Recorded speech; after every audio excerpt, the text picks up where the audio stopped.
Good afternoon, everyone. My name is Cleora Farquharson, Vice President of Pensions at RF Bank and Trust. And this afternoon, we're privileged and pleased to present to you on retirement realities. Um, we'll go ahead with the presentation. Next slide, please. So today's presentation takes some points that you should consider. Everyone is going to retire at some point. The presentation today is going to be general information on retirement planning. The best solution is to meet one-on-one with an advisor.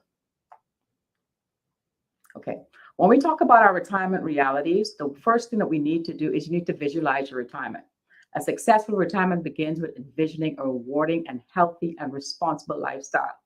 Your retirement may include traveling to far-flung destinations, indulging in your favorite hobbies, enjoying unhurried time with family and friends,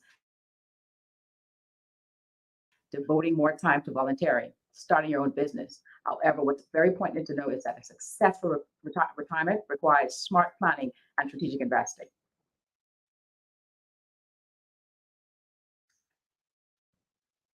So, what are some of the realities that we need to consider when planning for your retirement? First and foremost, we're living longer, so retirement lasts longer. What this means is there's going to be a growing focus on health and fitness, and also to the availability of excellent medical care, ongoing scientific advancements, and today's retirees are going to live 20 years or more after retiring. And one of the most important factors that have come into fruition is the inflation. Inflation nowadays are going to have a serious impact on, especially for those that are retiring now or in retirement. So these are some of the serious considerations that we need to consider when we're talking about our retirement realities. And when we talk about women in retirement, there's three things that we need to take into consideration. First and foremost, according to the US Census, women make about 79 cents less than the male counterpart dollar. Second, women spend less time in the workforce. It's estimated that women spend about 12 years less than males in the actual paid workforce. And then women generally live longer, about 80 years to the male counterpart, 75. So these are some other additional considerations that women need to take into viewpoint when they are considering their retirement realities and making it a successful reality for their retirement. So one of the most important questions that I get from a lot of persons is, how much do I actually need for retirement? Most people can tell me they're going to unaware of exactly how much they need to retire. Next slide, please. So experts say, and we support the fact that you need to have about 70 to 80% of your pre-retirement income to live comfortably post-retirement. That's provided you don't have debt.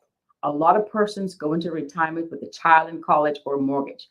If you find yourself in that predicament, you're going to need about 100 to 120% of your pre-retirement income to live comfortably.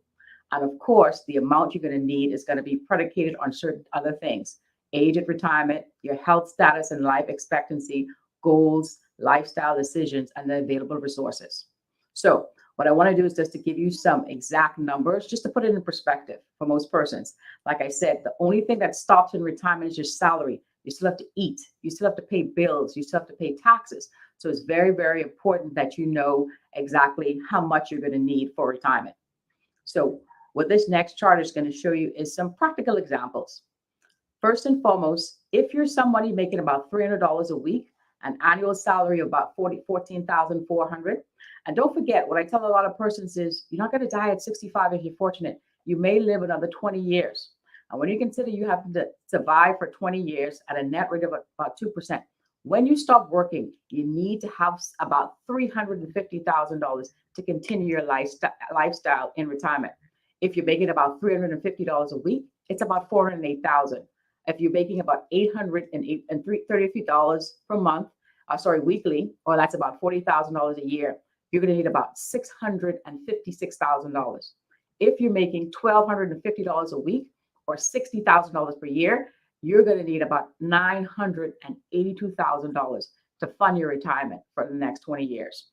And you know what I always tell persons is, when you think about retirement, you think about you living another career. You know, whilst you're working, you're supposed to be putting away enough money and accumulating those funds. And when you stop working, you have these lump sums. And then what you do on a monthly basis is you draw down on these funds to fund your retirement. Now, the $1 million question then becomes, where am I supposed to get there's 350,000 to a million or a million plus, depending on how much you make. Primarily three sources.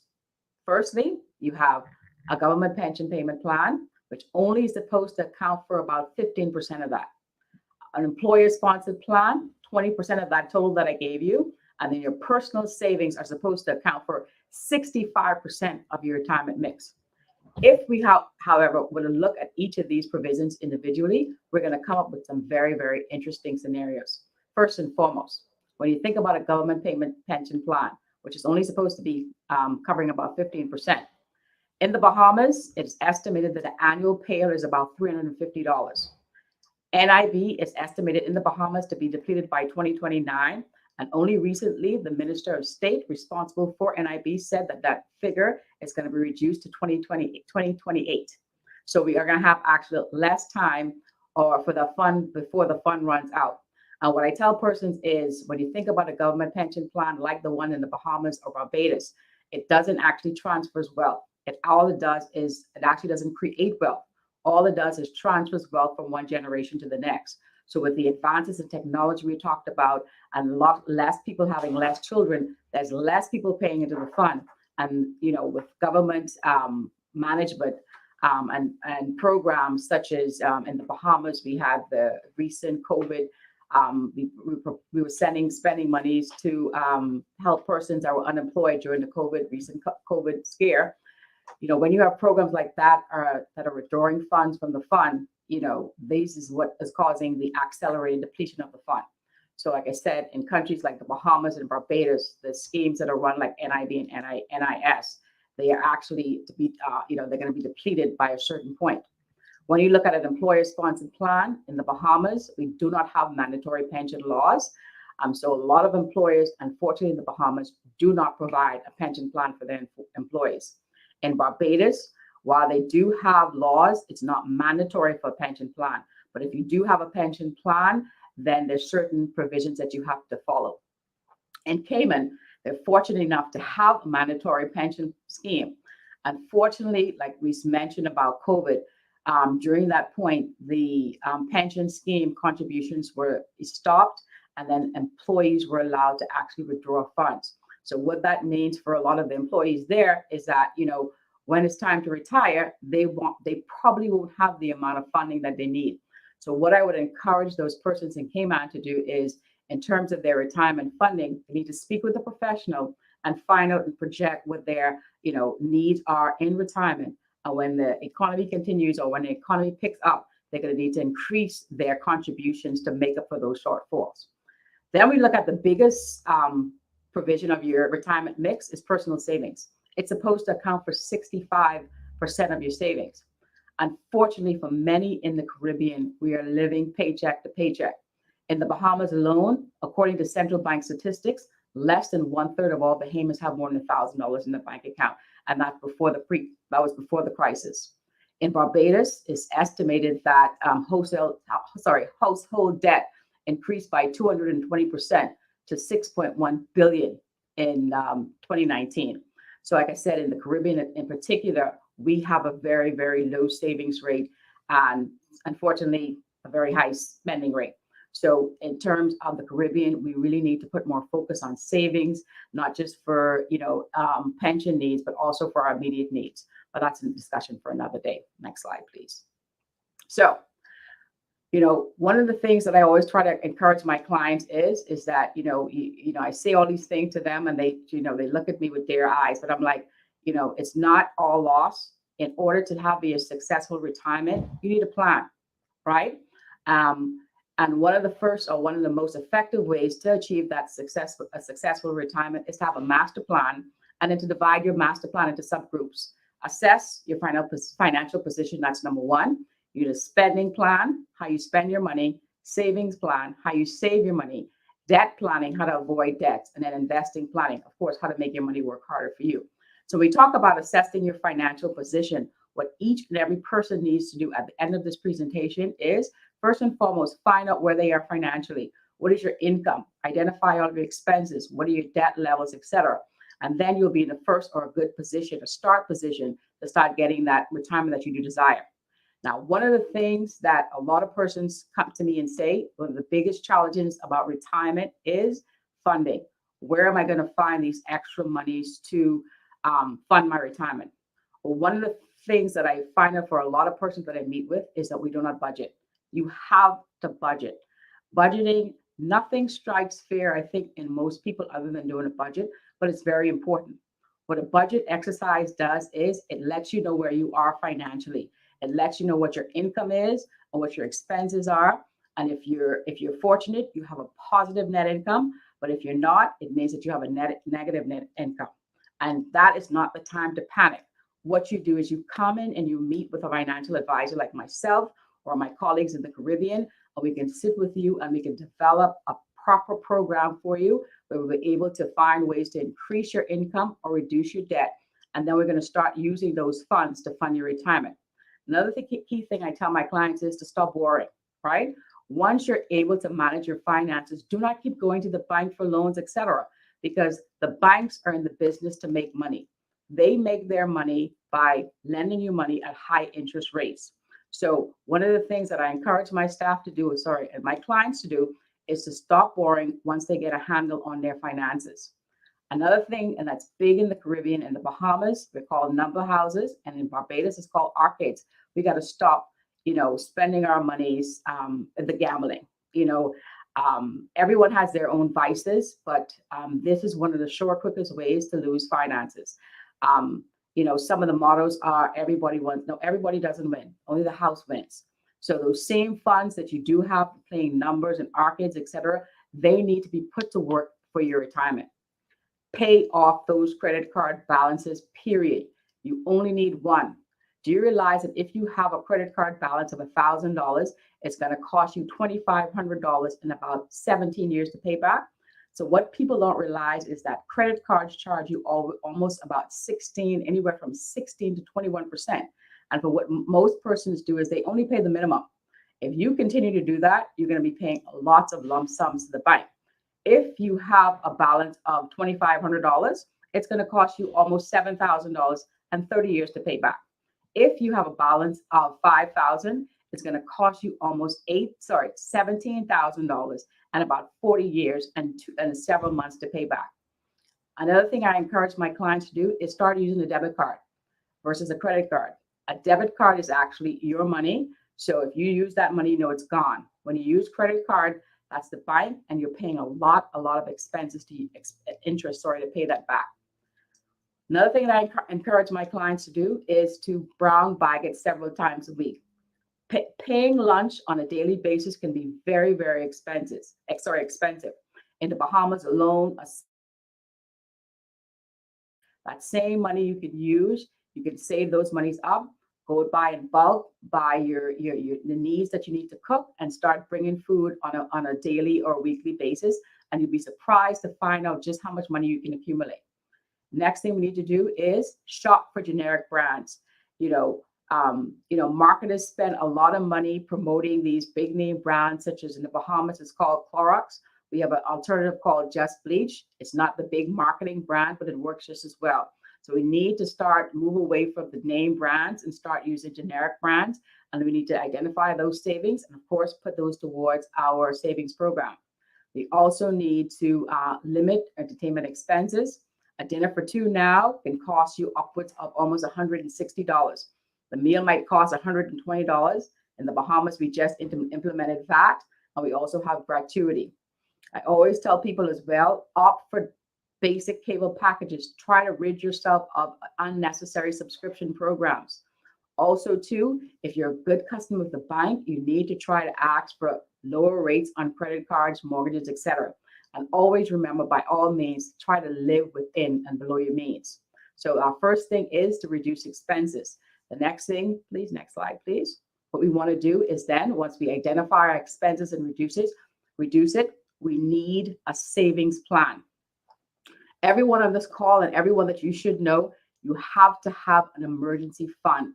What an emergency fund does, it's going to lessen the impact of a financial disaster, such as a sickness or a job loss. Initially, we'd say that an emergency fund should be about anywhere from $500 to $1,000, depending on your income and debt load. If you're not able to do that, start with a month amount.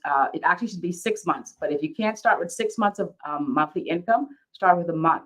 And then once you're able to, you graduate it up to at least 6 months. Developing the attitude that is only supposed to use for emergency. Like I said before, unemployment, unexpected medical needs, or any other financial crisis.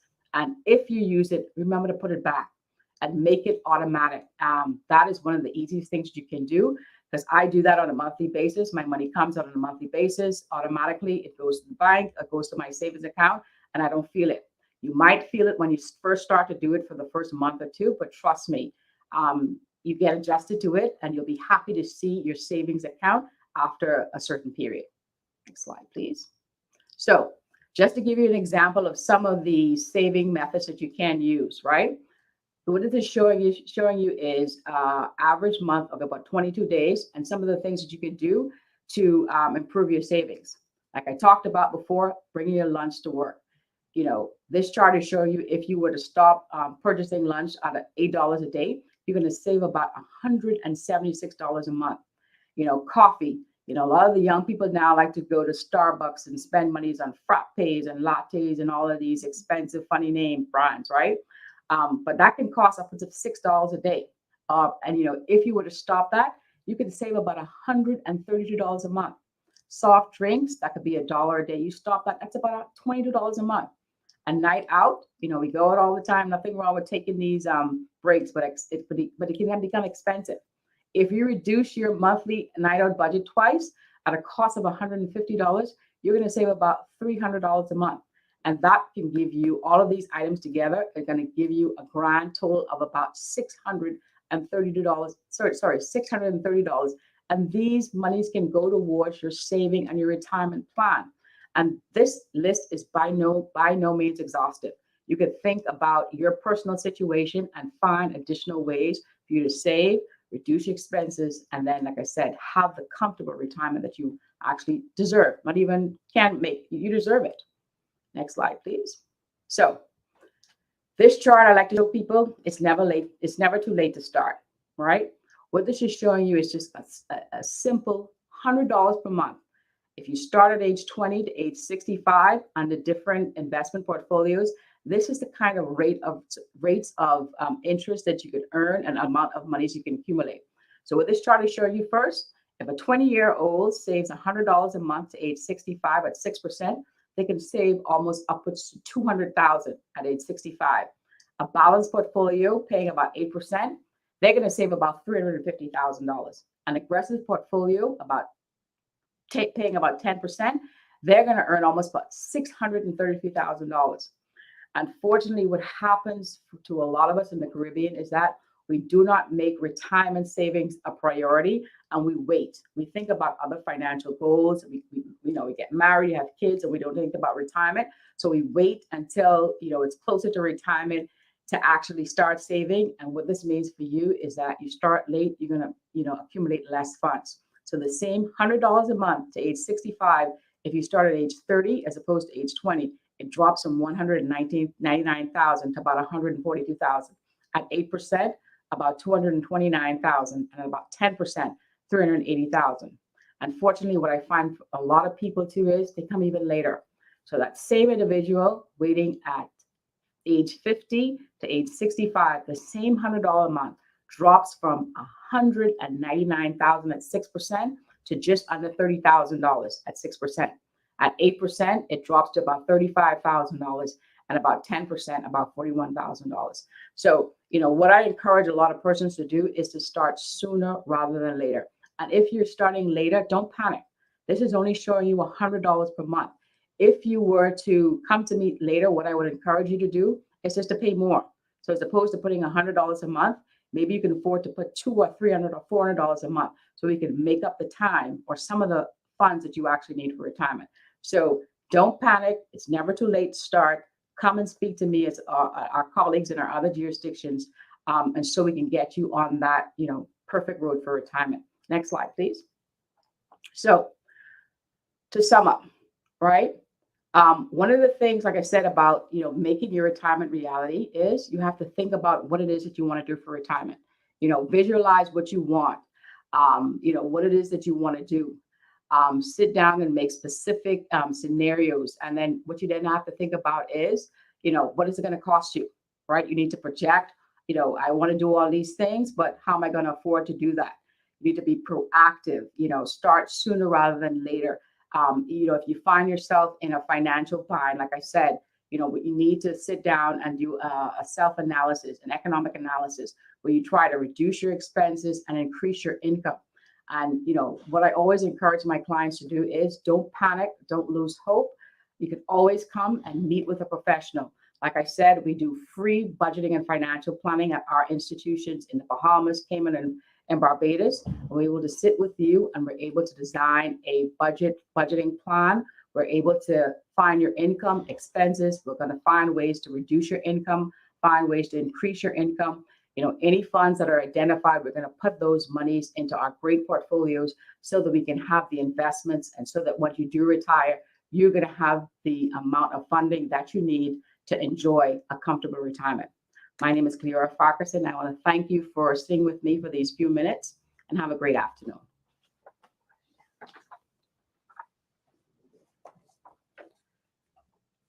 So I have some questions that came to me. If I'm over 40 years old, what retirement strategy, retirement strategy, or investment strategy do you recommend? At 40 years old, I would, my advice is that you still have about 20 to 25 years to retirement. So I would actually recommend a majority of a 75-25, depending on your risk level. I should say this from the onset, that each individual is different. And of course, at a 40-year-old, I'll have to sit down with you and decide, what kind of debt levels that you have. But just off the cuff, I would say I would recommend more of a balanced strategy. And if you are concerned about risk, we'll put maybe 75% balance and then 25% in the lowest fund. I'm told that an annuity is the safest way to guarantee I have income in retirement, but should I keep investing? RF Bank and Trust recently launched a personal retirement account, and that is our play on an annuity. And what I'm getting at is that our product is actually better than an annuity. So if you do have an annuity right now, I would actually encourage you to come and speak with us, and we can tell you about this product. And this product, like I say, it's our play on an annuity, but it's actually better because our rates of return are generally higher than an annuity. And so what that means for you, if your rates are higher, that means you're going to be able to accumulate a lot more funds with our product than you would with an annuity. But in any event, whatever product you're doing, you need to keep investing, of course. What documents do I need to start to open a pension account? Well, very, very simple. We have some 3 forms that you'd have to fill out: an enrollment form, a designation of beneficiary form, and an investment form. And then we just need a current KYC, like a passport. Is buying insurance a good retirement plan? What I always tell clients is, if you're going to talk about investing, you come to an investing company. While I do encourage, if you have kids, to have life insurance for retirement, and that's if something happens to you, your family can have the funding that they need to continue after you pass on. I wouldn't use or substitute an insurance for a retirement product. Like I said, depending on your personal circumstances, you should have both, but you definitely need to separate the two. And if you are, insurance companies, I'm walking on some eggshells here. I always encourage insurance. If you looking for an investment product, you come to an investment company. If you go into an insurance, you're looking for insurance, go to an insurance company. So I would never substitute insurance for a retirement plan. Like I mentioned before, RF Bank and Trust, whether it's the Bahamas, Cayman, or Barbados, we have the best retirement products in the Caribbean. And one of our associates will be happy to sit with you and to provide the best retirement plan or option for you. What investment should we stay away from? What I tell people is stay away from things that you don't understand.